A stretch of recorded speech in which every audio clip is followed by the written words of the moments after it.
Podcast is intended for mature audiences. The views and opinions expressed are those of the panelists and do not reflect in any way those of the podcast partners, sponsors, or affiliates. Enjoy. AJ, Well done, yes, I sir. think you could spit a little bar. We give you a couple words. Maybe Maybe 2 words, not I like to 4. blow my trumpet and that, do you know what I mean? In my last fight, I had to watch my weight. I'm eating too much, even though I'm a heavyweight. Yay! I'm on time and I'm never ever late. I'm hustling hard so I can go on and be a great. Great. In JD, chilling with my mates. Mate. I stay low key, never ever moving bait. Mate. Keep it calm, ring the alarm. Man chat, get slapped with my palm. All right, Hey! Oh! AJ! Shut down! My God!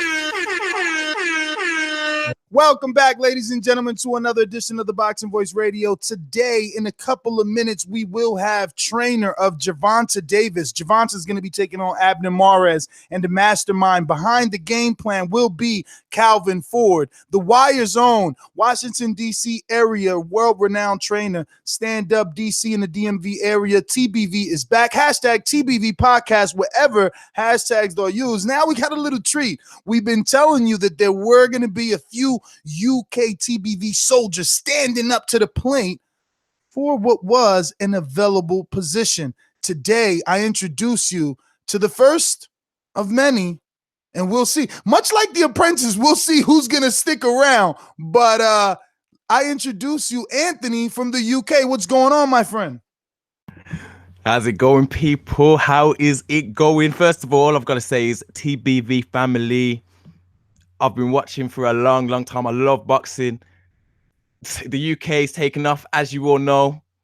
And I'm not joking when I say this is the place to be. So I'm just so proud and happy to be here with all of you, speaking to people who actually know about boxing, not this fluff bullshit that you'll catch anywhere else. This is boxing for the people, by the people. Let's go with the show, man. I'm excited. All right, well, let's bring it back across the pond to Indiana. I speak it, believe it, receive it. Speak it, believe it, receive it. Speak it, believe it, receive it. I can't say it enough. I speak it, believe it. 2 attempts, handed bands over. Sicko hit, shot and miss. 2 to stand over. Turn up. Breadwinner, huh? Look who in the building. Let me check my Instagram. I might be at 1 million. And I'm in. ThaBoxingvoice.com. Yo, what's going on, baby? We're back here with another one. Look here, I am so excited about the show. Calvin Ford is, he is the real life Cuddy that, and if you watch The Wire, then you know who Cuddy is. His character, well, the Cuddy character was based off Calvin Ford, and I'm just excited because I'm a big fan of the show, and to have him on, the man, the myth, the legend, Calvin Ford is like one of my. Like, I'm just like so excited right now, bro. Words can't really describe like how I feel. ThaBoxingvoice.com. I've been doing this. I ain't been up and fell off. I've been through the Lennox Lewis era, the Nassim Hamed era, the Sugar Shane Moses era, the Oscar De La Hoya era, Mark Anthony Barrera. I've been through all the eras, and I still been How much you talk? You do too much talk. The thing is this: people want their subjective preference to be the objective reality. HBO needs to fire you. You don't know shit about boxing. ThaBoxingvoice.com. First and foremost, Happy New Year's to all the boxing fight fans out there and everyone here at TBV. We got Mr. Coach Calvin Ford, Baltimore's boxing scene, the current status of Gervonta Davis's success, USA amateur standout Lorenzo Truck Simpson, Malik Iceman Hawkins, Upton's boxing gym, so many up and coming prospect champions. I mean, this guy has a lot going on. He's going to be around for boxing for a long time, I believe, too. So I'm really excited to ask all these questions for what could be possibly one of the maybe best years of boxing. Fingers crossed. Let's just fingers crossed this up. But let's go, man. I see everybody in the chat out here calling me, "Oh, Mike, you're a fanboy. You're a fanboy." Look here, bro. In my past life, I used to be a motherfucking, you know what I'm saying? So that just kind of fucking what? hey, what's understood don't need to be said. Fanboy? Nah, whatever you feel like. But look, I'm just excited to see a person get out of jail and just turn their like life around and start giving back to the community, because giving back to the youth and building where you come from up is pretty much what it's all about, and his name will live on long after he dies.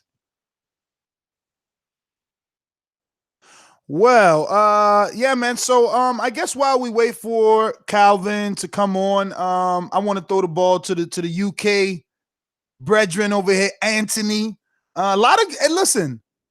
You might be, taking a step in the right direction with a name like Anthony, right? A lot of UK fighters doing well with that Anthony name. You got Anthony Yard, you got Anthony Joshua. They've been doing okay, so maybe our Anthony's gonna do okay. But Anthony, what was the first thing got you into boxing? The first thing that got me into boxing was probably AJ himself, and that sounds weird. And I'm not talking about though. No, that's good. That's good. Because look, Mike is the opposite, right? Mike was brought to boxing by Wilder, so interesting to hear the opposite story. So of course he was in the Olympics 2012, and I saw him coming up. I'd heard of him before then. Some of my friends from London knew him anyway, and they'd always talk about him, and not necessarily always about boxing, but they'd talk about him. So I was interested. Then when I saw him in the Olympics, that was it. And then it was right at the time when the scene was exploding. Eddie Hearn was started to kill it with Matchroom. Then you had the Frotch Grove series, and then, well, as you can see, it's exploding. And ever since, daily, every single day, it's boxing, boxing, boxing. I, of course, do watch the Americans as well. So I'm not just the UK, and I will keep it objective. I'm not here just to be straight. Go with UK, because we're gonna kill. Like if you ain't heard this before, killing the UK sheep, come up with your own little thing, man, for the American sheep. Because we got some out here that try to paint narratives that aren't necessarily true and try to have people go with their we just don't call them sheep. We call ours mics. Oh, don't you worry when I say every time I'm watching this show, I can hear so many times when you're saying things that I don't necessarily agree with AJ, especially when it comes to WADA and favoritism, shall we say. And I'm very much looking forward to getting on some shows where we are talking about that, because we'll have a few disagreements. Hopefully we could schedule something, because there's a few AJ topics that need to be discussed by TBV. They've been floating out there. We just been extremely busy with scheduled interviews, but oh my God, the audio of Ben Davison floating around. I mean, that's murder for you AJ fans. That doesn't help you at all. Then there's some other audio floating around where AJ sat down with Akin Barak from The Zone. Ooh, that doesn't help you guys at all either. So I mean, I just been letting it marinate, you know what I mean? Put it in the word, giving a few interviews, but I think that AJ beef is always there because he's not planning on fighting Wilder anytime soon. But you say that it doesn't help us at all, but then I'm sure I heard AJ mention Ortiz in that very same interview. And have you not been saying for how long? I would just like AJ to give us some credit. He's obviously listening to the show. The Ortiz, that was our option. He mentioned 2 TBV. Oh, Ortiz and Miller. He's listening, and he just needs to say, look, I like those YouTube guys. It's just, they're a little biased when it comes to me and the Wilder situation. I can fly with that, but he's listening to the show. I would absolutely love Ortiz. I remember watching that interview, and the interviewer was like, Ortiz. It shocked everybody that he mentioned. Oh, actually, it was Akin Barak. He said it on the DAZN interview. So it did shock everyone. But I think Mike says it best. What you said, Mike, yesterday, tooth and cheek.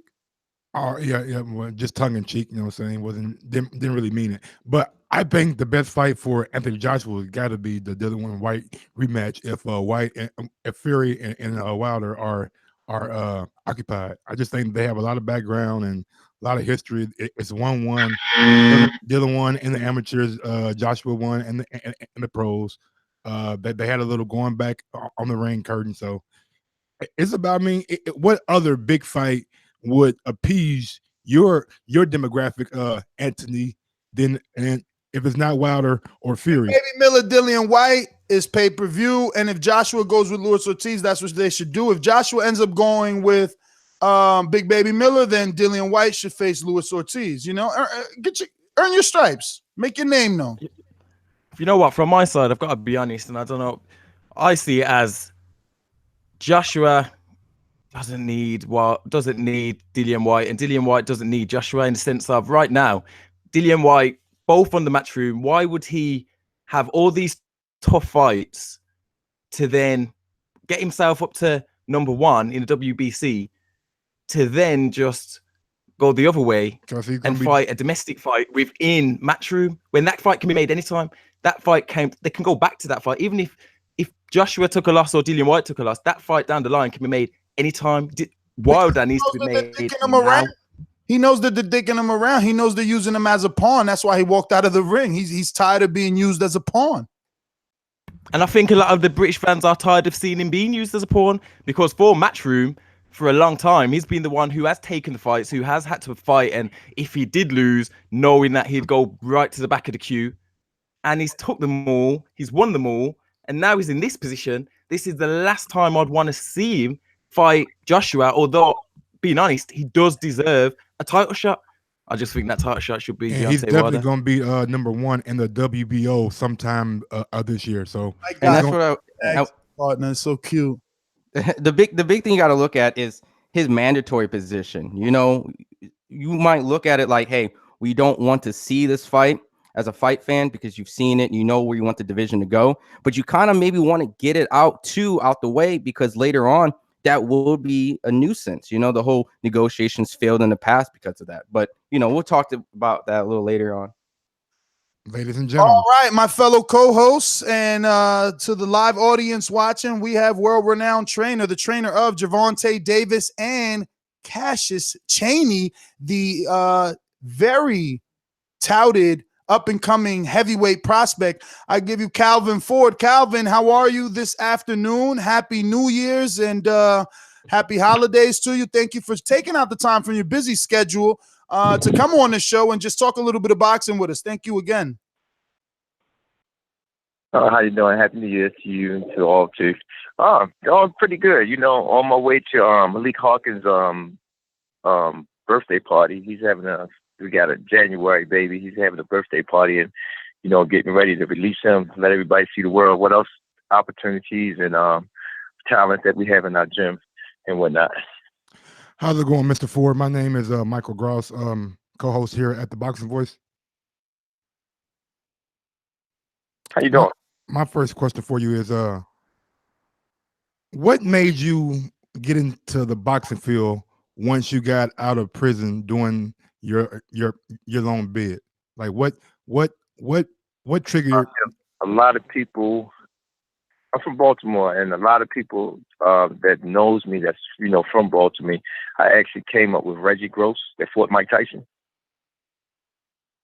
Y'all familiar with him? Our historian on the line.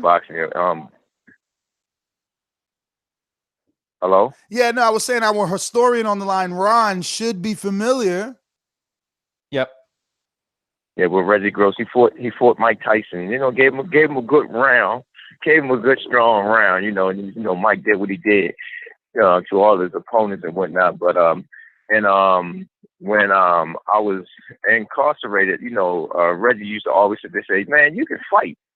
You know, I had a kickboxing background and whatnot coming up and whatnot, and Reggie said, "Man, you should take in consideration of actually boxing." I said, "Man, time we get out this situation, then I'll be too old." And as soon as I came back from being incarcerated, my son and my nephew was in the basement. I was buying my first house. They was in the basement on the bag, and I told my cousin. My cousin used to box professionally, and I said, "Yo, you told them anything how to box?" And I took him to a gym. A friend of mine named Marvin McDowell that run a boxing program called Hooks Before Books. It was on the west side, and I was already working on the west side. So I was saying, man, I got to travel all the way back on the east side, go back all the way to the west side, take him to the gym. And a friend of mine that we used to hang out together and whatnot told me that they started the boxing program at Hearn Run on the east side that actually familiar with Hassan Rahman. So the stars and moons and everything was already lined up to actually got me to that path. And got to the gym, and Mr. Leon Fitzgerald, that's still with me today, said, "Man, the kids love you." And it was just a thing of just giving back to the kids and whatnot. And I ain't looked back, and this is where I'm at now. Hey, this is Ron on the panel. So there's a huge fight. We got Gervonta Tank Davis, Abner Mars. Is headline. Pretty much everyone knows this is going to go down this year. It's a pretty interesting fight. There has been public perception and people has been wondering how focused is Tank in this fight compared to his other fights. He's been known in the past. He had a fight before. Right now, just just getting them in the gym, doing what we do. Me and Tank have a history. We've been together for a long period of time. I've been in all his corners.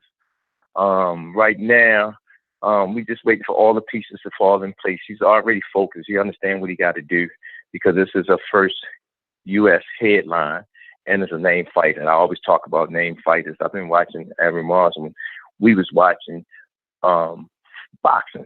You know what I'm saying? He did his thing. And the camp that he's coming out of, they do their thing. We're familiar with Mikey. I talk to Robert now and then. We good friends. It's going to be interesting, to see this fight. What's some of the advantages you feel Gervonta Davis brings into the ring outside of the obvious? I mean, obviously, since it was announced, initially the internet wasn't receiving it as well because they wanted to see Tank in there with someone on his level. They feel like Abner is moving up, but I feel a little bit differently. I've been watching Abner his entire career. I think there's some craftiness to Abner and some things that, he brings to this fight. I don't necessarily feel he will get the win the way he believes. But I would like to know what you think Tank has over him in terms of advantages. Well, I'm going to start off with you first. You know your boxing. You can't sleep on Abner Mars. If you look at their team is just like us. They take challenges. And that's what makes a real fighter. I'm not sleeping on him. And I tell Tank every time, do not sleep on no one. They're doing the same thing you're doing. They're trying to eat. So I don't look at any advantages on it because everybody don't know Tank very well. You know what I'm saying? What I meant by that, I'm looking for that opponent that's going to bring the best out of Tank. You with me? Y'all ain't seen the best out of Tank. Y'all, some of his power, that's good, fine and dandy. If you look at any of my interviews, I don't talk about knockouts. I talk about being punishing a person.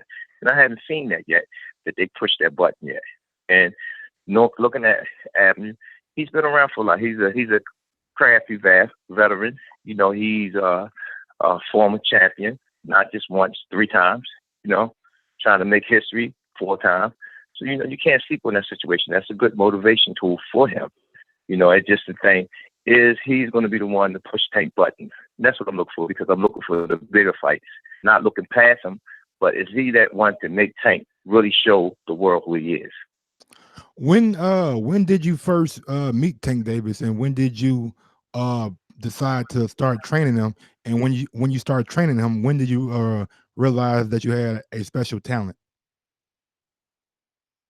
Well, Tank was always in my gym. His uncle actually brought him to him. His uncle Reg brought him to me in the gym, and I was actually training multiple champions on the amateur level. And he used to watch this kid named Ramon. We used to call him Diddy. We used to call him Good and Plenty.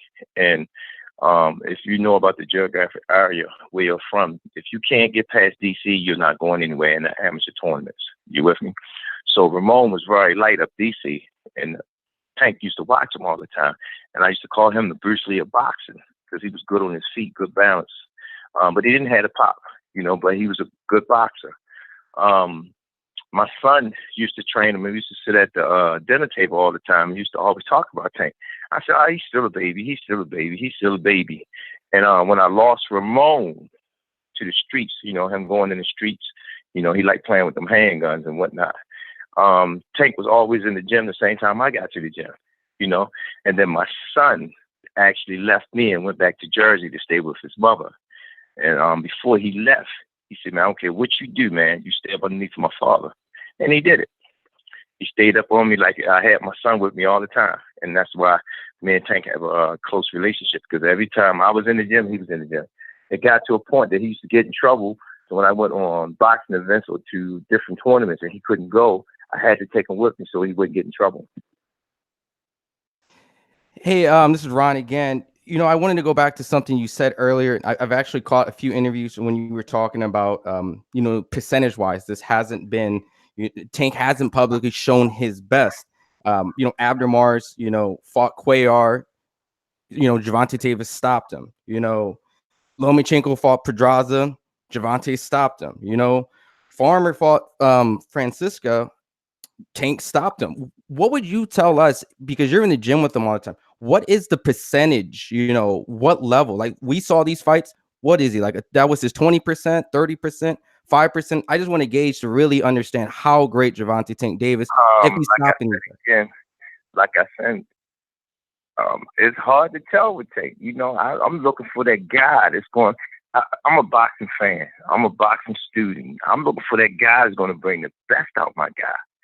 I mean, the best. I know what he's capable of. I know what we do in the gym. You know what I'm saying? But I'm looking for that guy going to sit there and say, oh, that ain't working. Oh, that ain't working. And he's still there. What's the next level? So the world can really see the things that I know that he can bring out. Y'all seen glimpse. But I'm looking for that fighter that's going to be that great one, that's going to have that name. Floyd gone, he's under Floyd banner. But who's going to be that next one? He always keeps saying next. He's the one, and they terms that he come up with. I'm just waiting, and the first test that we had, I have a name guy in front of me. I have a former world champion. He's very crafty. He got a good team behind him. I like that team. That team reminds of us on this side of the world, So it's going to be interesting. We're excited about it, to tell you the truth. We just got to go in there and stay focused and do what we do. Now, hello, Mr. Ford. This is Anthony from the UK. Now, I'd just like to ask now. How you doing? How's it going? Not too bad, thank you. Now, people are always talking about Tank's inactivity and how little he fights. Now, how often would you like to see him fighting per year at this point in his career? Because we all want to see him. I mean, he's a massive star. Stay busy. Say it again. I agree. That's what we all want to see him. Even in the UK, we all want to see him. I would like to see him base. I want to see him stay busy, but again, I'm not in control of his boxing career as far as the fights. You know what I'm saying? Had a nice meeting with Lennoby saying they about to do, change the fact, he got a good team. Again, a lot of things that went on because Tank couldn't get in the ring was because of Tank. Being young, being not understanding the business side, a lot of stuff came to him so quick, and he had to make the adjustments to it. Now he have a little girl, beautiful young little lady. He's starting to look at life much differently. Tank is like 40 years old in the ring. You with me? Because that's how much he stay in the ring. But again, it was some other things outside of the ring that he had to learn and letting them know that his life is changing to be what he wants to be. So it takes time. And you got to reflect back when y'all was little, how your life was coming up, and what type of background you coming out of, where you coming from, and all that plays a factor, But as far as hungriness, want to be that shining star, he won it all. That's my new saying. He won it all. Mr. Ford, we had someone who you're probably familiar on the show this morning by the name of Jamel Herring, former 2012 Olympian. Yes. Yeah, so he made the transition from obviously being a Al Heyman fighter and went to Top Rank. And he was just discussing with us this morning how it was a breath of fresh air to know a trajectory for his career, to know that these 3 fights that he had was going to happen, to know that Masayuki Ito was going to be his title shot, to know that his unification is going to come later on in 2019 with Miguel Burchell.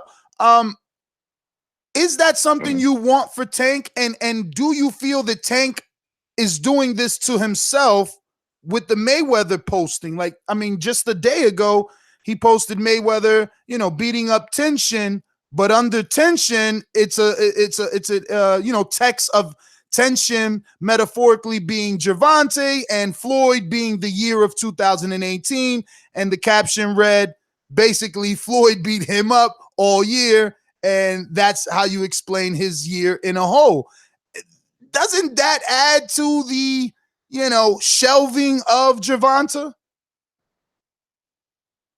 I can't speak for Floyd. Floyd, good man. Me and him talk. We men. At the end of the day. That's something that Floyd and Gervonta have to work out, How would I say? I don't know what goes on with Floyd in his meetings and whatnot. I don't know how he's receiving it and whatnot. And it doesn't look good as a businessman. That's true. But again, I don't know what type of conversation him and Floyd had to make them go at it with each other. Yes, I got a quick question for you, and I kind of want to change gears. The show The Wire was the character Cuddy was based off you. I want to know how accurate that character was and how accurate the show was of depicting Baltimore. Well, a lot of things Cuddy came to my gym, talked to me about, but there's a lot of things I couldn't talk about with Cuddy because, it was real stuff. We flipped a lot of characters, because we had one crew called Murder Inc., right? That was actually, they were stick-up guys and what they do. But the story had a lot of true stuff that anybody that was around us and know what was going on. We just flipped crews to make one crew look like this and the other crew look like that. But the boxing part of me coming home, starting the gym, going to some of my friends that I knew in that life, asking me to help me was true, and a lot of them did help me. Like Street Boys, I still talk to them. Even when I walk through the neighborhood, they a coach. They still give us mad respect. I appreciate, the guys do not stand on my corners. I got the kids out there working them out and whatnot. I mean, when people goes through Upton, they see that area is, it's good, that the kids are safe there. They keep bringing me their kids and believing in the vision that we had for Baltimore. But at the same time, we're just trying to uplift people at the same time and give them a new attitude that you can do anything if you put your mind to it. How accurate was it that the neighborhood investors helped you start that boxing gym? Wait a minute, say that again, please. I said, how true is it that the neighborhood investors are what we're gonna call them, actually like help you buy equipment and Oh, a lot. I mean, we still go through that, a lot. I mean, it's not a time I can go and ask somebody, I need to get this done, get that done, and they'll take care of it. But sometimes you have to be careful with that because, this is streets. If you're familiar with the streets, and the type of level that I am trying to reach, I have to be careful what I do because don't want to get caught up in those situations. You with me? But a lot of guys look out. They see the work I put in. They watch the transition. Me coming from prison and still doing what I'm doing, and not having to go back in the streets. And that's a hard factor for some guys. Absolutely. Go here, Ron G. Hey, so I want to come back to the Gervonta Tank Davis. I guess there's two questions. Public perception when he did miss weight at that one time, it seemed like he wasn't focused, he wasn't there, and now it was a mistake, honest mistake. People make mistakes. He's grew from that. Two things, his weight cutting. Is he going to stay at that weight class any longer? Does he plan on moving up in the next weight class in a year or two? And with that, is his process, his weight cutting, is it very comfortable? Well, the problem was he wasn't being active enough. That was one of the problems. You with me? And again, when you listen to it, I say a lot of things came too fast. Fighting on a pay-per-view call with Mayweather, a lot of stuff was happening. Like, a lot of things was happening. And how would I say? When you inactive and you don't have a scheduled time when you actually going to get back in the ring, it causes a problem. You don't know when to cut off of what you're doing to really start back in camp. That's a real schedule for you. That I got to cut off to get back in camp and work on things.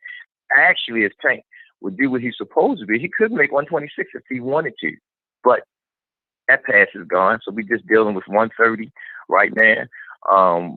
Making this weight that's coming up, Make our 130, we good. We see how long we'll hold that way. It's just based on how busy, how often you have to stand in the ring to make you knowing when to cut off what you're doing with your everyday life to get back in the gym and do what you do.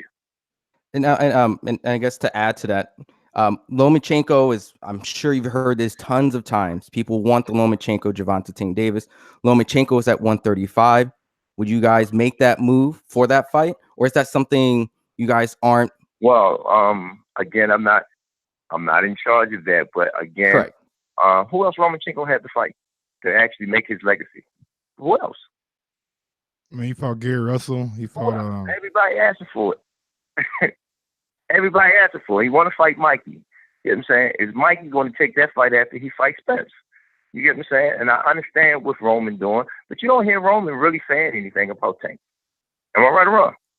Well, yeah, the whole thing is just the public perception. Like the public, it's not. I'm not saying you're wrong in anything you're saying, but the public perception. You know how they put these guys as pound for pound number one. So you want to see the number one guy fight what would be Tank Davis's. You know, the other guys that are alleged pound for pound like individuals that other people is not saying Tank is number one. They I mean, look at Pedraza. Pedraza didn't give Tank his real respect.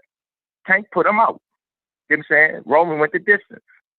You know what I'm saying? Tevin Farmer did not give him his just due, and I understand that. I got it. You know what I'm saying? I'd rather be the underdog on that so I can keep proving to the world that he is that one. But it's based on opponents that they put in front of us. And again, you know, you've been doing this for a while. Certain fights don't happen overnight. It takes time. So the more people keep talking about it, the more that fight gonna get closer. Okay, I just have one final question for you, and that's it. When it's all said and done, and you're like 30, 40 years from now, maybe, you know what I'm saying, God forbid, but how do you want people to remember you as? Like, what kind of legacy do you want to leave, not only on the sport of boxing, but in the I am working on it now.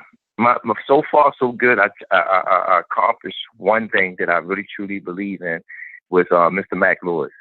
You know, who was the next Mr. Mac Lewis? You know, so that was one of my goals that I did achieve. And then, you know, I'm a well admirer of Freddie Roach, Emmanuel Stewart, you know, all the great coaches. You know what I'm saying? You know, who's next? You know what I'm saying?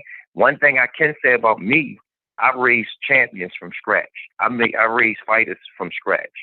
You know, you don't see too many coaches that does that. They get them from somewhere else, or that fighter came to them and then they make a name off of them. You know what I'm saying? But you just seen a glimpse of what we have prepared coming down the line, because I have a nice stable. And if you, like you talk about Cheney, you know what I'm saying? If you knew what we had here in Baltimore, you would be very, very, very surprised. So just keep watching and you'll see what we're coming with. Hey, it's back, Ron. I just have one last question as well. You know, I'm always excited to see the next guys coming up. Lorenzo Simpson, you know, decorated amateur. He just turned professional, got his professional debut win by a stoppage. How many more times are we going to see him this year? Is there a network? How can we see him more as fight fans, you know, to follow his growth and career as a professional? And we are still working on a lot of things. We're putting pieces in place. You know, Tank situation is the best learning tool that we have for him. Elite, best learning tool that we have for him. The trick is, again, I like to see a young fighter stay busy, staying focused and whatnot. Right now, you should be able to see Lorenzo a lot. Hopefully, if everything go right, you might see Lorenzo and Tank on the same card. If everything in line. Just keep your eyes on that young man. Just keep your eyes on it, because he's the last of the babies that's in the gym from the era that Tank came up in. And we're excited to see what his legacy is going to be, where he's going to fall at and whatnot. You know, he's working hard. He's focused. He's cooperated. You know, so that's a lot of things that he understands, and he get a first-hand look because he's seeing the levels that them guys and situations that they're going through. to make sure he don't make the same mistakes. Calvin, talk to us a little bit about Cassius. We've had him on the show here. We're interested. We've been following. We watched that's my man. We watched this last fight with Turnbow. We also have, what is the Nigerian's name? My God, it escapes me. Efe Ajagba to compare that win to. Where would you say Cheney is in terms of prospect contender? And, what pace are you trying to push him at? Well, I let Cassie take care of that. She's been doing a fine job of doing that. And we talk. And one thing what I like about Cassie, she really reached down and talked and asked me certain things, how we should do certain things. And she's been making it happen. It's just making Cassius buy into the system. And if you see, since he's been with me, you see what's going on. You understand? He's buying into the system. And I'm great with him. He calls me, he communicates with, he's different. And I appreciate him, each one of the guys that I work with here, they have their own lane versus dealing with Tank, dealing with Malik. Each one of them have their own essence about them. And Cassius is different. And him being a heavyweight too. I just tell him to be patient, do your job, listen, and he's putting out the results that we're looking for. So if we keep doing what we're doing on our end, and he believe into the system, we're gonna be fine. And for Tank, could you just clear one last thing up? This is our last question. But you said you've been in every corner, but we've seen him take his camp to different locations. So does he travel with you? Do you come in the final weeks, or are you there throughout the 8 weeks of camp? Because we've seen him in Vegas, then we've seen him with Cunningham in Florida. Only one time I wasn't with Tank in his camp, and that was with the Cunningham situation, because I had other things going on with my amateurs, with my pros and whatnot, and he was hanging out with Broner at the same time. And we made a decision, the team made a decision, the upper level made a decision that we had to make a quick transfer to do something else, because Tank was in situations that was out of his control and whatnot. So made that. Cunningham did a great job. I was in his corner for that fight. You know what I'm saying? And so we never lost a beat. We never changed anything. You with me? When I sit back, Cunningham this, Cunningham that. Fine. He did a great job of making sure that he did what he was supposed to do to make sure the fight went successful. And I commend him for that.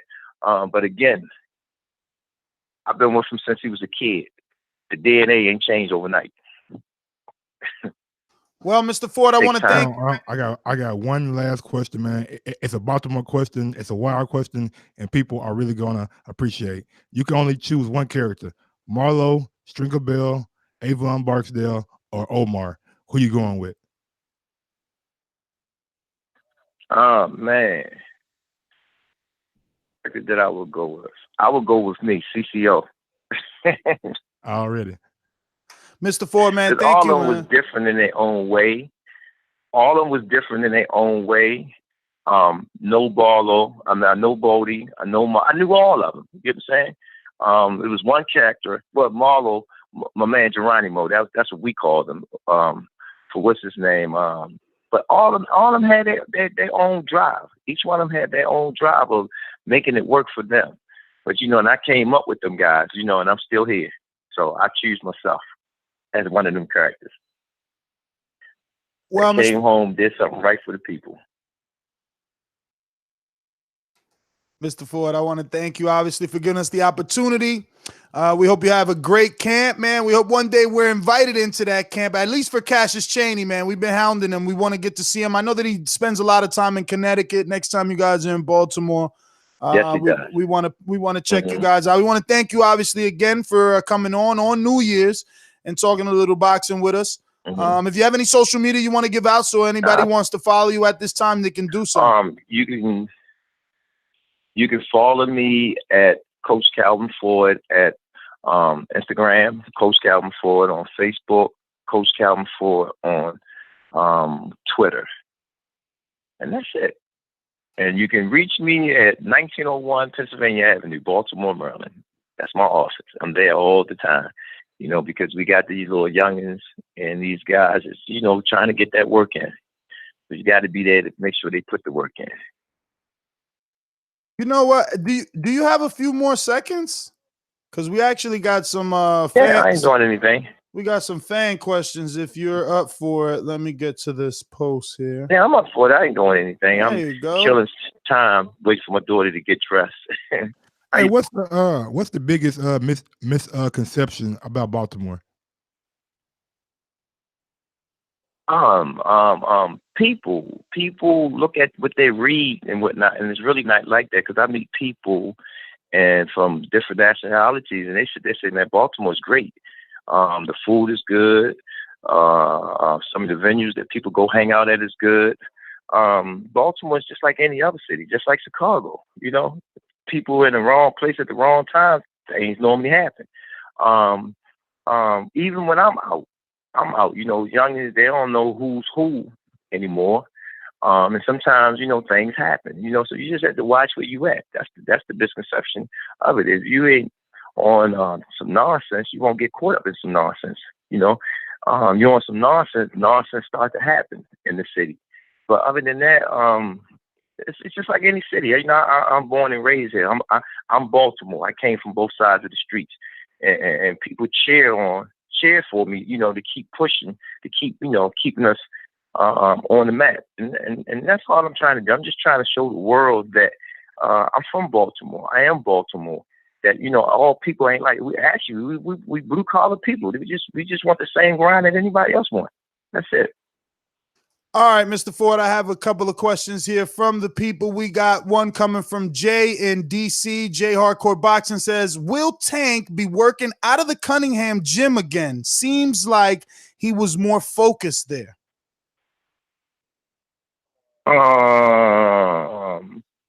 I can't answer that. You know, Tank changed things so much. We working on moving somewhere else. We working on other stuff. You know, we always have a rotating camp. You know, we might be here, we might be here. We go show love to someone, you know. Somebody, like right now, I got people calling me and asking me to come out there. The situation when with Cunningham took him away. He went to another place with Bronin. They was hanging out, and it was nice and peaceful to get away from all the nonsense that he was into. You with me? And that's what he needed at that time, you know. All right. Like, y'all got to understand, y'all ain't never been 20 years old, 19 years old before? Hell yeah. Playing sports? I ain't never been 20 years old and been a millionaire, so that's totally different. Look at Tank at his age, and then look at my age when I was his age. You know what I'm saying? I'd rather be Tank. And that's just real talk. Hell yeah, I'd rather be Tank. Tank got it good at 20. No, but you want to right. So you got to respect the game. You know what I'm saying? And he's learning. That's why everybody forget. But I always tell him this. You don't want to blow your blessings, because if you blow your blessings, man, it's hard to get back. You know, and he's mindful of it. You get me saying? And I see little things and little interviews that he's listening. He just had to mature to be the guy that he got to be. For sure. We got Rick in, I believe, New York. I'm sorry. We got Rick in New York, I believe. He says, with Gervonta, you have such a talented young fighter with so much potential. What part of his game do you try to work on or help him with to take him to the next level? Well, right now, it's the life situation. that, you know, like I told you, Tank is 40 years old in the ring. It's the life situation. Same situation with Mike Tyson. Mike Tyson was a beast in the ring, but when it came to dealing with the life situation, y'all read it? Come on, it's like history. You know, so that's the thing that we trying to focus on. You get what I'm saying? You know, again, if you listen to the interview, I'm waiting for that opponent to bring the best out of him. You get what I'm saying? When it's that guy, you're gonna see the difference. You will see the difference. You know, you will see the difference. I know. All right. Jose Garcia says, do you believe Adrian Broner is a bad influence on Tank and his boxing career? I don't want to use some harsh words on Adrian. You get what I'm saying? Again, Tank know who he's around. Tank hears from you, me. He hears it from everybody. You get what I'm saying? that, you know, what he should do and whatnot. It is just, again, it's up to the individual to make that decision. You know what I'm saying? I hung around Broner, and Broner is Broner. He's been like that since I knew him from the amateur. You know, I can't tell a person who to see and not see. I can just give my opinion on it and hope they listen, you know. But bad influence, the influence comes from the person that want to be in that situation. For sure. Killer Cal says, what intangibles or disadvantages do you see in a Tank Davis that you feel would make him the victor in a potential Davis versus Lomachenko matchup? Give me that question again, because that's a serious question. What intangibles or advantages do you see in Tank Davis that you feel would make him the victor in a potential fight? Like, what do you see in Tank that makes you believe he would beat Lomachenko?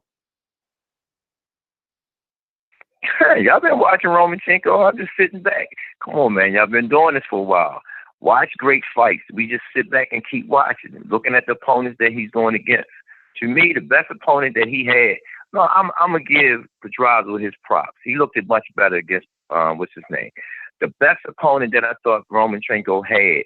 Oh, and the other guy that dropped him. He was a vet, but he was on the downside. Y'all know boxing. Come on, y'all supposed to be doing y'all homework. Was Gary Russell. Speed, power, and everything. Am I right or wrong? And he made it look easy. Now I'm looking against these other guys that he's going against. You know what I'm saying? It's like, okay, you know, I don't see the Roman that I used to see. You ain't got to bring it up, but I'm gonna bring it up. I told these guys like after the Tevin Farmer fought with Fonseca, I'm like, Tank stopped Pedraza, which Lomachenko couldn't do, and Tank stopped Fonseca, which Tevin Farmer can do. Shouldn't that tell us something about how good Tank can possibly be? And y'all not giving him his props. Y'all not giving him his props, you know. But again, I like that. Know why? Because it gives us something to work forward to. You know, when you're not getting the respect or the notification that you should get as that premier fighter. Roman got it. I'm trying to figure out, you know, even though he won the Olympics, he did that. You know what I'm saying? It's like, okay, really look at it. Look at the stacks of the guys he went to. All right. You know, at least I can say something big for Mikey. Mikey want to fight Spence. He called us for it. You get what I'm saying? I got respect for the guy that's been fight Tank. He called us for it. That is the guys you respect. I live in the old days when they call certain dudes out and demand that fight, want that fight, ask for that fight, especially the ones that's on top, because the ones on top got the control. Tank ain't on top. We trying to get there. We got one more from Brandon Maurice. Says, first of all, I want to thank you for encouraging the young men of Baltimore to put the guns down and pick up the gloves. Have you ever had any other fighters who were as good as Tank but may have fell victim to the streets, or is Tank your first world-class fighter? You just missed it. I told you I had several nationals. I had Ramon Manny. That's one. My son. That's two. My son, his name is Kadir Gurley, Ramon Manley. We had another kid, and y'all don't understand the back. Tevin know him. We had a kid named Angelo Ward that fought Danny. Danny know him. That fought Terrence Crawford. See, all the guys from them eras, they know who I am. A lot of people don't, but they remember me from the amateur. And I always had guys that come in there and put in good work. Danny Garcia Capral. First thing when he seen me when Tank went up there to help Danny out when he had the rib injury, he sit there and said, "Man, where that kid that you had that fought my son? Man, gave my son the best fight in the world." I say 6 feet under, and that was just before Danny had won the world title. You know, Angelo fought Terrence Crawford. We was out at the amateur, Silver Gloves. Terrence Crawford said, "I don't remember your name, coach, but I remember the guy I went against in the Golden Gloves." You know, so when I sit back and look and the journey that I had doing this and meeting all the great coaches, great fighters, our time is coming. It's a process. I just got to just keep doing what I'm doing on my end and just hope the world embrace me embrace what we're doing with these kids, embrace what we're doing with these guys, and show them that my next achievement, man, who's the next Manuel Stewart? That's what it's all about. We got NO in New Orleans says, if Tank wins his next fight, will he try to become undisputed or move to 135? Well, it's up to the heads up that controls everything. Again, once we see how we work through this fight right here and how his body is and everything, we make that decision. I wanted him to campaign at 2-weight class because we can do it. That had kept him busy, to tell you the truth, and kept him consistent on the weight. You know, when you take off, like y'all know, you've been working. I know some of y'all work out before, and you stop doing certain things. What happens? You get heavy. Am I right or wrong? Absolutely. So when you got to remember, when you got a kid that's been doing this since he was a baby all the way up until now, you know, sometimes they need that. They want that R&R because, you know, they start saying the same looks all the time, so they want to see something different, you know. And I encourage that. I encourage that all the time because I don't want them to get laxy-daisy because this sport is serious. This is a good one right here. Rockman, he always got some fire. Because you have been in Tank's corner that's my brother.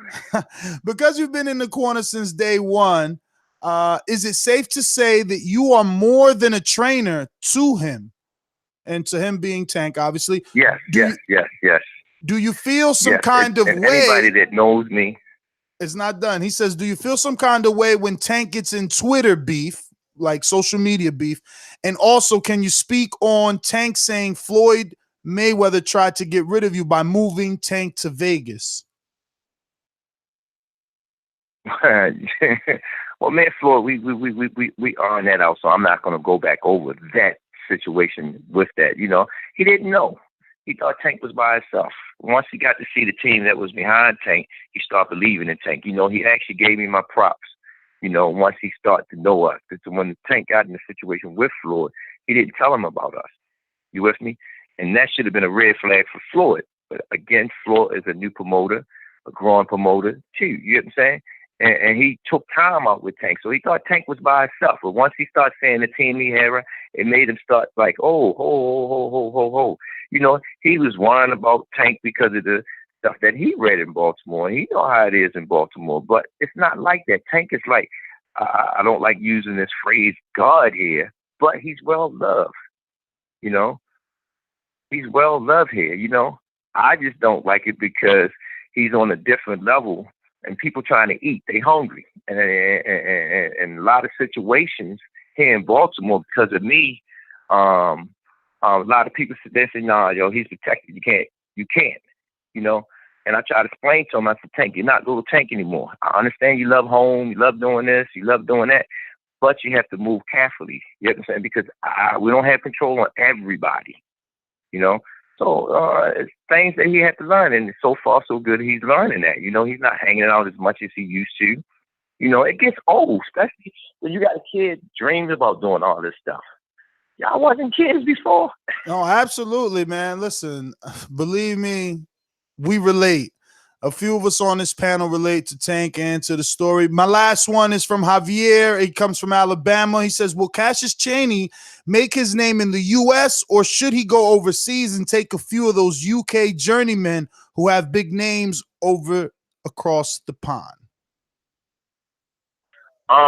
It's the opportunity to come. Cassius, no, I am. I only turn my collar down.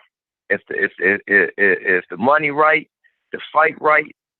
It's the money right, to fight right. You know what I'm saying? The opportunity come, and it's a good opportunity, and the situations are right, and we're going for it. You know, I believe in what I do with my guys. You know, my team, Kenny Ellis, and the rest of the guys that work with us, that's with us, I believe in what they do because they believe in the vision. They believe in the passion, and we grew up in it. We grew up on this. We doing the same thing as them other great coaches has done. You know. We just, right now, Gervonta was the first one that made it through the tunnel. He made it through the tunnel. You know what I'm saying? Now it's the rest of them we have to get through the tunnel now. And the other fighters that I got on that level, they're going to make the world, the boxing world, start looking at what we do. I got a real quick follow-up question to that Cassius Chaney. I had a interview with him, and he said that he was offered to go down to the Wilder camp to help him prepare for Fury. I was trying to see did he end up going, and if he did you go along with him? We was planning to do that. We was planning to do that, but again, Tank had a fight coming up, so we was trying to see how can we make both of them work. You know, that's always the case because I got fighters that's coming up with fights too. I'm making fights for fighters that's coming up, and I still have to be in camp with Tank. You with me? But Tank understand why I do what I do with my guys. You understand? Because it's like school for me. Coaches go to school too. You know, they only come great fighters with the wins and the situations that they get in and how they guys perform. So that's what keeps me busy. So we got a big fight coming up. I'm looking forward to it. First time in LA. I wouldn't say first time, but first time in LA with a named guy like the guy Tank is fighting. You know, I'm looking forward. You know, looking to see what Robert what he's going to do because I've been watching all his guys. His guys, they take big fights. They take them. They take them, boy. And he ain't been coming up on the short end sometimes, you know. But they take a chance, and that's what you say about a fighter. Some fighters got to stop. They got to take a chance, and that's what it's about. That's what makes names. Them fights that take chances. Well, Mr. Ford, I want to thank you so much for giving us time and then extra time. I believe Ron, you want to wish someone in his team. Yeah, if you said you were going to Malik Hawkins celebrate his birthday, just if you can give a happy birthday from the Boxing Voice as well, for us the success, and just have a good day and happy holidays. And once again, thank you. I thanks for appreciate the that, time, man. No, not a problem, man. But feel free to call me if y'all have something y'all really want to talk. I'll probably hear from y'all again after the fight. All right. Definitely. We would appreciate if we could. Yeah. Yeah. So I'll be seeing y'all soon. Yeah? And y'all have a happy New Year's too. Likewise, man. Enjoy your day, Mr. Ford. Thank you again. There you have world-renowned trainer Calvin Ford, trainer of Gervonta Davis, Cassius Chaney, and a few others that will be coming out, making their pro debuts pretty soon. Great interview. Good questions. You know, we should have just asked about that little last thing, right? It was let me see, something on Floyd, but it was just so hard sometimes. He didn't really want to touch on much of the Floyd stuff. But there's so much between Gervonta and Floyd. Oh, that's what it was. When Gervonta said, oh, you know, I was set up in my first title shot. I wanted to see did Calvin feel the same. But, you know, I was like, you know what? Enough with the probing. You know, he's a good guy. I mean, to go with that, he kind of already alluded that, you know, Tank is young and he was moved very fast. And then at that point, you know, there was learning curves that he had to adjust. And at that point, he was successful. Some things still was a learning process, and, you know, he answered about the whole weight. So I think that gave us an idea of, you know, what Tank goes through as a fighter behind the scenes and in the ring and in the gym training. So definitely, I wanted to know what it was about after all them Twitter rants that he has, especially the one about Wilder. I would love to have heard what the conversation was like the next day after that. I know there were a lot. I wanted to get to the Crawford ones from last night, but it's just like I didn't want to bombard him with too much, man. I felt like I don't know. I didn't feel any energetic energy. I felt like he was a little. It was a lot of hard negative questions, you know. Exactly. And, you know, and that's why I just backed off. It just felt like because of the inactivity, there's not much to talk about except Twitter beefs and, you know, the Wire, just, you know, whatever. But anyway, let me get out to this sponsors, and if we got any callers, you know the number to call in, 14255695241. Press one time to voice your opinion right here on the Voice of the People hotline. Don't forget, you can download the absolutely free Skype app and add Nestor Gibbs on Skype to be part of the conversation that way. Crystal clear call in. And while you're downloading on either app market, both Android and iPhone, download the Patreon app for a shitload of exclusive content. One new piece of content every single day on schedule outside of a ton of specific fighter series questions. We got Javier calling in, a mastermind, who got to ask a question. He had a few. A lot of you guys put in a few, so you're just making me choose, your best. So I think you should choose your own best and write your own best. There's only one question per person, but we are going out to the callers. What up, Mike? I'm saying, if you're listening right now, go ahead and smash that thumbs up button. It helps with the visibility of the so show. Stingy with those thumbs. I know, right? It just costs you like nothing, but like we need like a shoplifting sound or something. No, we do need like that is like. Wait, I got these pillows. I need a shoplifter pillow. Just like a bunch of shoplifters. Damn, hit the thumbs up. But if you don't want to hit the thumbs up button, go over to ThaBoxingvoice.com/affiliate sponsors and click on that Amazon link. Bookmark it, save it, do all your shopping through that link. It costs you absolutely, and I mean absolutely nothing, but we do get a little kickback, and that can go like to help Ron get out to like fights that he's moving to, like New York. Cantu is down in Texas.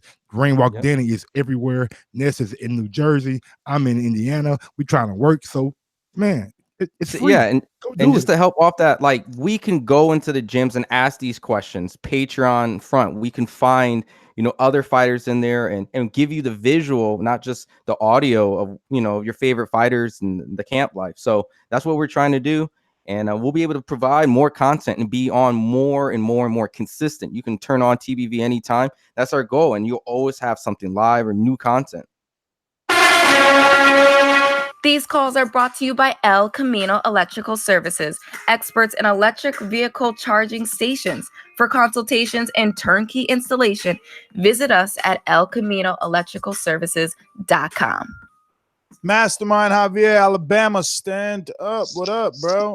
No Javier, sleepy time energy. No sleepy time energy, bro. Hey, UK peasant. Man, don't tell me how to act. I'm gonna tell you how to act. I'm gonna tell you how to act. Nah, nigga, I'm grown.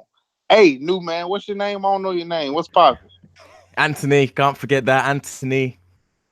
Ant, what's up, man? What's up, Ant? What's poppin'? How's it going, Javier? Hey, man, you know what's poppin'. Hey, man, I just want to call. Good to hear you.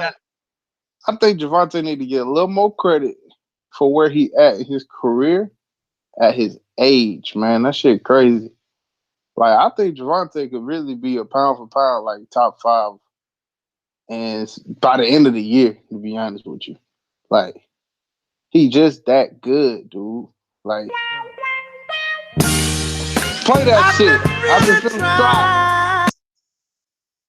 Hey, man, why you hating, man? Like, why you gotta hate when I come on, bro? Damn, I've been busy lately. I ain't been on. And nigga come on, I get hate, bro. Damn, like, am I wrong? Is you gonna come with facts to prove that I'm wrong? Like, my nigga, Gervonta one of the best right now. He one of the best fighters out right now. Look at his resume, bro. That's a good ass resume. Shit, man, I'm tired of you hating. I think it was Ness. That was Ness. I mean, was it Ness? Nigga, I'm asking. Don't play with me, Ron. You know I don't have that. Who was it? Oh, this nigga want to play games. Why so serious? Hey, Anthony, don't get into they bullshit. Don't get into none of their bullshit. They real persuasive. Don't get into their shit. Cut it. All right. Going out to California. We got Info Joe. Let's go. It's the Info Joe. This portion of the show we call In the Know, presented by my brother.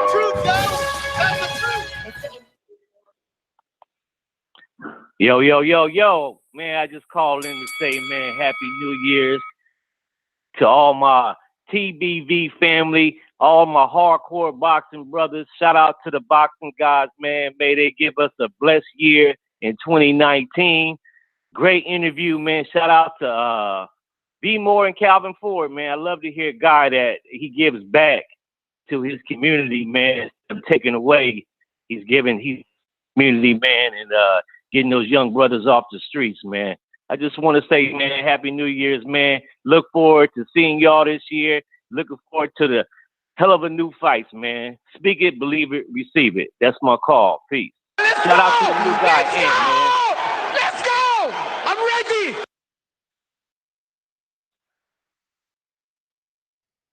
All righty then, Info Joe. Thanks for calling in. So, absolutely. Thanks for calling in, Info Joe. Appreciate you, bro. Good meeting when we was in LA. we got another one for you guys coming at 7 o'clock with a 7:30 interview with Zurdo Ramirez. Daniel Alvarez, the cousin of Canelo Alvarez, says that he will be translating. We'll see. And we're gonna go ahead and double confirm with Javier said bring him back in. Double confirmed already. What? Javier said he a boomerang. Bring him back in. Oh, he's got to wait his turn, brother. But Javier, we coming to you. But right now, we got another boomerang. Straight to the point for those with attention deficit. I'm so repetitive, so I gotta repeat. Stainless from the street to the deep. I'm coming with that heat. All you need to know about me, I'm coming with that heat. Yo, TBV, what up? What up? Yo, first off, Happy New Year's to all of y'all, man. Thank you. Ness, Mike, Ryan. Appreciate it, homie. Anthony from the UK. Good to meet you. Welcome to the show. Hey, man, Anthony, I'm just curious, bro. What's your last name start with? Cut him off. Cut off. Yo. I'm sorry. For the new year, started off cutting people off. That should have been his resin. What's it? Hey, man. Hey, New Year, same shit, bro. You know what I'm saying? And that's what I was calling in for. First off, I do appreciate the interview with the coach. I'm sorry, I'm still waking up from New Year still. But I want to say thanks to y'all, man. I missed that first show.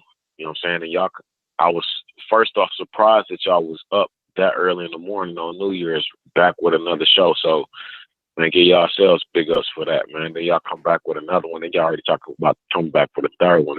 It's the first day of the year. So, fellas, big ups to you. Thank the boxing guys for that. You know what I'm saying? And that's all I had, man. As I always say, peace. Please make sure you push the thumbs up. Please make sure you push the thumbs up and share this in every episode of the Boxing Voice podcast. Smoke the rest of this blunt so I can get right. Peace, man. Y'all take it easy. Cut it. We got a super chat from the last second cut it when you was actually on the outro, but we trying to be consistent because we got to keep these things in order. We got a schedule. This is our second show, but we got a third show, so we got to keep that in between time. The co-hosts need to, it's bathroom time. People got to make coffee, all type of shit. You got to change the diapers on the kids, all that good shit. Javier, we got a super chat from Rhythm and Violence. Is that a AJ swimsuit calendar and ant screen? Nasty. One time. Damn. What's that, Ant? He took it down. Oh, it is. It is AJ calendar. Oh wow. You gotta be careful. Hey, is it not January? Is it not January? Yeah, it is January. Yo, man, hold on. What's the next month though? What's the next month? Just who's the next month? What's next month? Yeah, February. No, is it another AJ picture? Who's on the picture? It's not AJ. It's not AJ, man. Who Don't is you it? worry. Right? Let's see. Listen, he said, "Don't you worry, it ain't AJ." I don't want to show us. Look at that. Right. Yo, that's amazing. David Price. Yeah, I can't believe he's seen that. Wow. Javier, I'm being. Oh wow. Who is another AJ? It's all AJ. Oh shit! So it's an AJ calendar.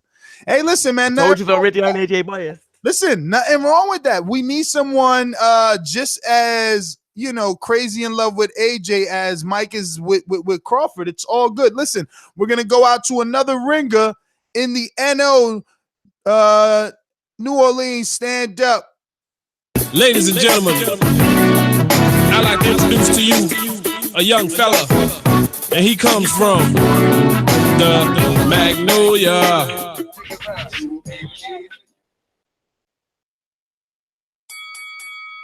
Ooh. Got another fire show, you heard me. Nice interview. Boxing Voice holding it down. Shout out to Stainless, Info Joe, Rhythm and Violence, I see you out there, you heard me? That's how we rocking. I'm just shaking back. Long night. 2019 look like it's gonna be beautiful, you heard me? We just want to see Tank in some 50-50 fights. Shout out to the trainer, bro. You know what I'm saying? He a real good dude, man. Solid. I mess with him, you heard me? I look forward to seeing more and more like whatever they got to come. I want to see the outcome of this fight. I want to see what they say at the end of the fight when they ask him who he want to fight. I don't want to hear that regular, whoever they, man, look. I want to fight the best. I want Unify, become undisputed, or I want Lomachenko. That's my call, you heard me? NO, thanks for calling in. Javier, Alabama. Boomerang, talk to me. Hey, I got a question. Hey, I know we ain't got to the point where he is in Canelo's career, right? But at this point, hasn't Tank kind of like started his path to kind of building out a career like Canelo? He only 24, just turned 24. I'm just wondering. I mean, I'm saying Canelo 28 and he 3-4 division champ? That's what I'm saying. But I'm saying so Canelo won his first major title at 21, right? 21. Tank won his at 22. I mean, shit, they right behind each other. Except Canelo's always had the machine and the network behind him, which gives him the dates and the promotion. Tank doesn't necessarily have that. He can get it, but he doesn't have it just yet. It's there and accessible. It's there and accessible, but he hasn't taken advantage of it. I know, but he's still only 20, just turned 24. So I mean, he got years to get there, right? So I'm just saying, shit, by the time he hit Canelo age, shit, he could be just as big of a star. Maybe, but comparing him to Canelo, he's got to play catch up, right? My man already got 1 million followers. I'm just saying that's a big feat. Oh my already. God. You guys get hung up on follows. Canelo got 3 world titles. He got 3 world titles, brother. He doing 1 point something. Yo, forget 1 million followers. How about 1 million pay-per-view buys? That's what Canelo talks about when he talks millions. Hey, bro, we're gonna get that. You hating. And I want him to get it. I want him to. Tank won 2 major titles in his career already. Hey, in the same division. It's cool though. You heard his trainer. You heard his trainer. If he really want to fight, he could get the 126 and be pound for pound. He could go back down, get that title, snatch that up, come back up. You know what I'm saying? I agree. That Canelo Alvarez shit. You know what I'm talking about? I think he can beat the shit out of everybody at 126, to be honest with you. But it's it's whatever. I mean, Gary can get that work. Let me check this clock on your ass. Leo, hey man, go check my clock. Cut it. See, that's what I gotta tell you. In order to get more time, you gotta talk slick because look, he got 2 minutes because he was talking lies. We going out to Calvin's peoples. It's Baltimore, gentlemen. The gods will not save you. Yeah. What's going on, man? Shout out to that interview y'all had with CCO. Happy New Year to y'all. Happy New Year to y'all, man. But he had, like you said, he had a lot of good. Yeah, he had a lot of good good fighters in that gym. That's the reason why I called. He had a lot of good fighters in that gym, but they fell to the streets. Like, hey, y'all should ask Cecil McLean, talk about Cecil McCullough and all them fighters. He had a lot of good fighters, man. He had a lot of good fighters, but a lot of them got killed and shit like that. But Tank got to keep his head on straight. He got a far way to go to be on that Canelo status. He got a far way to go. He got to sell tickets. He got to sell pay-per-views. He got to take on the best fighters out there and stay busy and stay focused. Because Canelo, like you said, Canelo got a machine. He don't be out on the streets getting there fighting waiters and all that type of shit. You don't hear that. The only thing you see Canelo doing is riding horses with his shirt off and shit like that. That's the craziest thing I've ever seen him do. Riding horses on the beach and shit like Fabio or some Fabio shit. You feel me? But that's all, man. The kid got to stay busy, man. He got a city. He got a hell of a story. He got to stay busy, stay focused, and he gonna be the next. He gonna be the next him. He gonna be the next him. Cut it. Word. Thanks for calling in. Just reiterating, giving everybody 1:30. We got in line. We got Zuldo Ramirez, Gilberto Ramirez, top-ranked super middleweight, the WBO champion, coming off of his win versus Jesse Hart, will be on the show tonight at 7:30. So my West Coast listeners, tell a friend to tell a friend. TBV's back Tuesday night with another edition. What up, Mike? We got a super chat from Rhythm and Violence. And I saw stains on that calendar. Nasty. Take that shit down. Eyesight, Yo, I don't know how you saw that. Listen, don't be worried about my calendar. It's only one day. OJ's doing nothing on this yet. Hopefully, December, we'll be able to get a picture of him fighting Deontay Wilder on there. December. I like how he at least knows it's going to take 12 months. I love it. Well, Deontay hasn't, he doesn't want to talk to AJ no more, does he? Nah, we're trying to get a rematch. You're absolutely right. Listen, I just want to remind everyone that Ant hasn't stolen the job, so don't be sending me no nasty messages. I already see comments in the chat, and they're like, oh, what happened? I thought everybody had a shot. You do.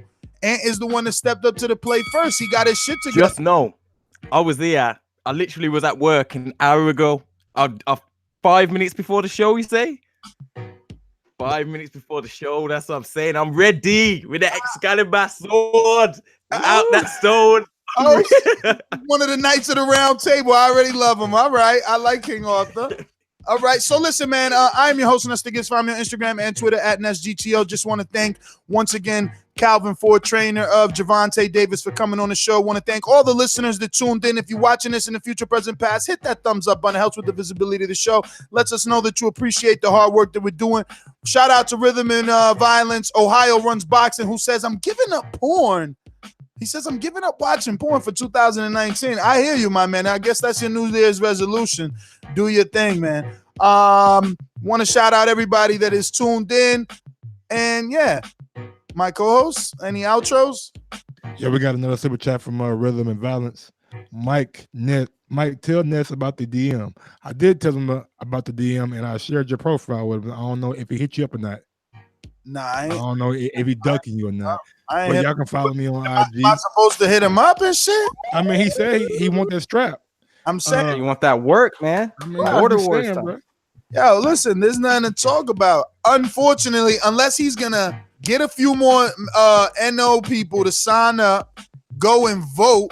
Actually, today, today's the last. No, today's the last day. Until whatever, 11:30 tonight, maybe, to change the scales. But Border Wars is last place. You know, it's a tie between the appreciation night and the cookout and basketball game. So it's not tie now. No, it's not a tie, but one is two votes ahead. Yeah. The other is 10, Border Wars is 10 behind. So it's going to take some doing. But yeah, follow me on IG at Gross1911, on Twitter at Gross2312, and follow the Boxing Voice IG too at the Boxing Voice IG. Big shout out to Calvin Ford for coming on the show. Really enjoyed having him and talking a little bit about the Baltimore culture and boxing, man.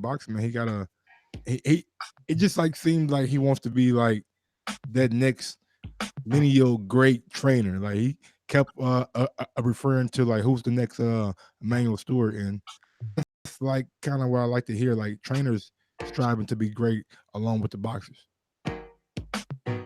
Yep. You can find me at Ron G FIQ as well. Also support us and follow on Twitter, The Boxing Voice. Look, we appreciate, none other than, Calvin Ford coming on the show, giving us the insight, some scoop, helping us out.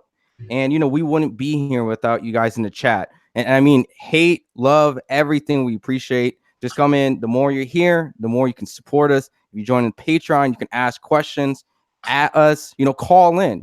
This is fun boxing banter. We love the debate.